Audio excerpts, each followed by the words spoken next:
मैं डॉक्टर लक्ष्मी शंकर मिश्र निशंग जी के बारे में कुछ कहना चाहूँ। डॉक्टर निशंग जी एक प्रतिष्ठित कवि और साहित्यकार रहे।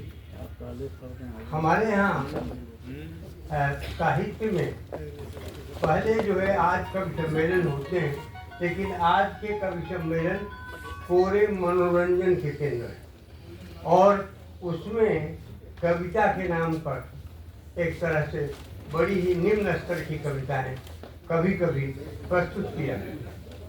डॉक्टर निशंग जी कवि सम्मेलन से एक अरसे तक जुड़े रहे। आदरणीय श्री उदय प्रताप सिंह जी किए हैं।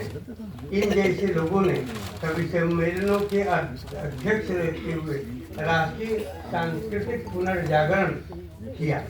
उस समय के कवि सम्मेलन जितनी भी प्रतिष्ठित संस्थाएं के उनके अधिवेशन के बाद हुआ करते थे और उनमें राष्ट्रीय सांस्कृतिक कविताएं पढ़ी गई। इसके बाद निशंग जी कवि सम्मेलनों को छोड़ दिया और वे फिर कवि गोष्ठियाँ करने लगे। अवध साहित्य परिषद या सुकवि साहित्य परिषद, दो संस्थाओं के माध्यम से उन्होंने कवि गोष्ठियाँ की और जिनमें डॉक्टर भगीरथ मिश्र, आचार्य हजारी प्रसाद देव जी, भैया जी, अमृतलाल नागर जी जैसे प्रतिष्ठित साहित्यकार इनकी अध्यक्षता की। निशंग जी का तीसरा सबसे बड़ा योगदान सुकवि विनोद पत्रिका को उन्होंने जो नवोदित कवि हैं, नए कवि हैं, उनको कविता लिखने की प्रेरणा दी और उनकी कविताओं को संशोधित किया। वे बार बार उनसे किसी शब्द विशेष के प्रति ये शब्द नहीं, किस शब्द का प्रयोग यहाँ पर सही रहेगा। इसी तरह से डॉक्टर विद्या मिश्र जी, जिनके ऊपर हम लोग कला सम्मान दे रहे हैं, पोखरिया जी कह रहे कि नाटक कोई कला नहीं, नाटक भी एक कला है और ये एक तरह से चाक्षुष यज्ञ है और चाक्षुष यज्ञ के होता के रूप में एक पोखरिया है। और तो इसलिए हम संगीत है, नाटक है या और जो विधाएं हैं कला की, इनके लोगों को इनकी विभूतियों को सम्मानित करते आ रहे हैं और अब की बार पोखरिया जी का नंबर आया।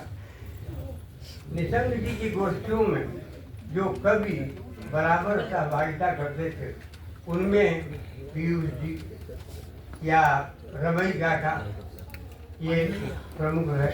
रमई काका एक समय था जब वो आकाशवाणी से जुड़ गए और आकाशवाणी में उस समय अवधि के साहित्यकार फहीम जी या राम उजागर दुबे जी ये उसमें थे। रमई काका जब पहली बार आए तो उन्होंने एक कविता पढ़ी, खटमल छाड़ो में मोरी खटिया और मारो दे दे लखिया। तो इस पर लोगों ने शिकायत कर दी कि ये कविता जो है वो जो शासन है उसके खिलाफ लिखी गई और इसमें एक तरह से विद्रोह का स्वर है। रमई काका से जवाब तलब हो गया कि आपने एक ऐसी कविता क्यों लिखी। रमई काका ने कहा कि मैंने कोई इसमें वो नहीं किया है। एक रिश्तेदार के घर में गया था और उन्होंने ऐसी चारपाई मुझे दी कि जिसमें खटमल भरे पड़े। रात भर मैं सो नहीं पाया। उसके बाद मैंने ये कविता लिखी। तो ये कविता उस पर लिखी हुई थी। अंत में इन लोगों ने उसको किया और रमई काका बच गए, उन पर जवाब तलब नहीं हुआ। तो इस तरह से उनकी गोष्ठियों में जो कवि आते थे महत्वपूर्ण होते थे, उनकी कविताएं महत्वपूर्ण होती थी। तो और इस दृष्टि से डॉक्टर निशंग जी का कर्तृत्व बहुत बड़ा है।